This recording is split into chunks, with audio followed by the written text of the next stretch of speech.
Kay nag-cravings man ang mga person og sumang bulanghoy aw di ara pag uman og pangibot og bulanghoy gahapon dire. Nagkuha na tag dahon sa saging dire og atong gihawb na kay para makasuma na tag bulanghoy mga kakudkod. Unya struggle fud kaayo ning hawb tag dahon sa saging. Uy, grabe ka init no. Madaot pa to ang face ani, charot.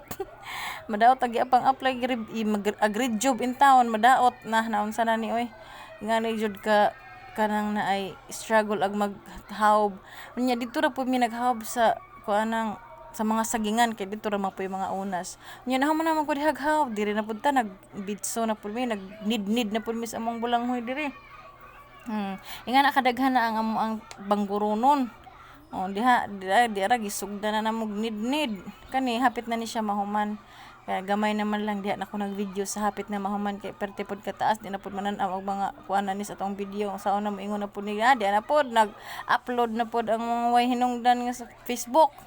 Unya bahala na lang sila diha basta ilang sulti basta mag-upload lang gihapon ko diara na nagisagulan na namog sentral aga mo ang binanggod kay human naman mig kuan na timplahan ng mama kana nga kadaghan nga kanang bulanghoy 2 ka kilong sentral na yan na nagimikos-mikos diha i-mix pero gayo kay aron pud mapantay pud manghatag ta silingan ino no to unsa pud ilang budbud nga grabe mang tab-anga. Then napita nagkanang naay nagputos nami naglikit nami dihang mama hang kitabangan si mama diha naglikit apo magwang dinhi ang tigbangan kaning trabaho adi pud usaray maglihok.